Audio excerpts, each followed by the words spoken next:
Bismillahirrohmanirrohim. Payg'ambarimiz Muhammad Mustafa sallallohu alayhi vasallamning muborak har bir so'zlari insonni ikki dunyo saodatiga sabab bo'ladi, amal qilsa. Shundan bittasi Hazrat Imom Buxoriy rahmatulloh alayh Hazrat Abu Hurayra radhiyallohu anhudan rivoyat qilgan bir hadis sharif bor.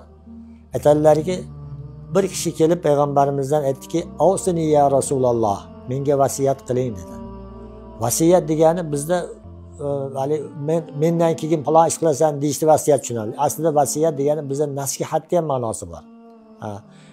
Menga bir nasihat qiling dedi go'yoki. Aytdilarki, "La tag'zab" dedilar. G'azablanma degan ekan.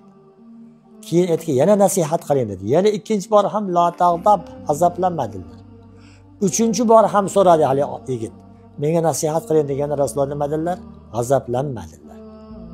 Bu hadis Imom Buxoriy rivoyat qiladi. Nimaga endi Rasululloh sollallohu alayhi vasallam 3 bor ham qaytarlar g'azablanma dedilar? Chunki insonning hayotidagi har bir noxush sodir bo'lgan ishlarda boshi g'azab bo'ladi-da, qarang. Kimdir g'azablanib turib, birov bilan janjallashib, jarohatlab qo'yadi. Kimdir g'azablanib turib, xotinini ushtaloq qilib qo'yadi. Kimdir g'azablanib turib, ota-onasini norozi qilib qo'yadi. Hammasi gunohmi shular? Yo kimdir haqorat qiladi. G'azablangandan qilyapti shu hammasini. Shuning uchun payg'ambarimiz g'azablanma degan ekanlar.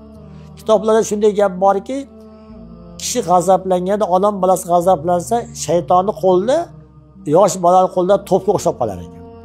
Yosh bola to'pni qanday otib o'ynasa, g'azablangan odamni ham shayton shunday otib o'ynar ekan. Shayton qayerga otadi axir? Shayton o'shani Xudoni g'azabini keltirgan, Xudoni norozi qilgan ishlarga undaydi-da, do'zaxga otadi-da uni. Yo haliginday yomon gapni gapirib yuboradi, yoki bo'lmasam ota-onani norozi qiladi, yoki bo'lmasam xotinni yo'l qo'yib qo'yadi, yo kaltaklaydi va hokazo. Mana hammasi g'azabdan kelib chiqyapti. Shuning uchun payg'ambarimiz sollallohu alayhi vasallam g'azablanma degan ekanlar. G'azablanma.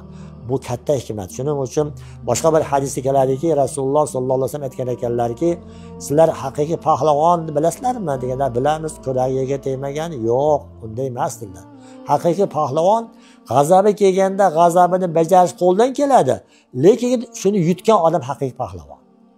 Alloh Qur'oni Karimda "Val kaziminal g'ayza val afina anin nas" deb maqtaganda, g'azabini yutuvchilar, odamlarni kechirguvchilar, Xudo taolo ana ularga katta va'dalar qilgan Qur'oni Karimda maqtaganda, ana g'azab yutish qanday katta savob ekanligi, Allohga mahbub ekanligi, payg'ambar nasihatini qabul qilganligi, mana bular katta inson uchun nima ekan? Ikki dunyo saodatiga sabab bo'ladi. Mana bir kitoblarimizda Abdullays Samarqandiy rahmatullohi keltirganlar kitoblarida bizdan ilgarigi ummatlardan bir payg'ambarga Xudo taolo safarga chiqqin degan ekan. Birinchi ko'rgan narsani ko'mgin, ikkinchi ko'rgan narsani yegin degan ekan. Birinchi ko'rgan narsa qum tepasida tillo tosh yotgan ekan, tog'ora. Haligini ko'mdi.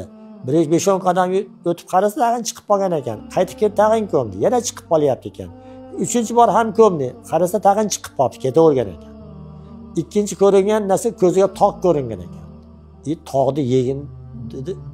To'xtab qolib, "Ey Alloh, yegin" degan deb yeyman yurib qolgan ekan. Toqqa qarab yurgan sari toq kichirib borib, oxir yetib borganda bir luqma bo'lib qolgan ekan. Hali luqmani yedi. Yeb turib, dunyoda unaqangi lazzatli narsani tatib ko'rmagan ekanda. Allohdan so'radi Parvardigor, "Bu nima edi?" desa, "Birinchi ko'rganing u seni xayr ehsoning, ming yashirgin chiqib qolaveradi. Ikkinchisi g'azab edi. Uni yutib bo'lmaydi deysan, lekin yutsang shuna xursand bo'lasanki, uni lazzatiga hech qachon esidan chiqmaydi." degan shu lazzat totimlar shu ekan. Inson g'azabni yutib qolgan bo'lsa, keyin ham o'zi aytadiki, "Xayriyat ham shunda men g'azabni yutgan ekanman. Xayriyat ham mana yomon gapni gapirib olmagan ekanman. Xayriyat ham mana qo'shnim bilan jadallashib bunaqa qilib qo'ymagan ekanman" deb inson xursand bo'laveradi-da. Ana g'azab yutishdagi foydalar. Alloh subhanahu va taolo hammalarimiz ilohim payg'ambarimiz o'gitlariga, nasihatlariga amal qilib, dunyo oxiratda baxtli bo'lishni nasib qilsin. Assalom.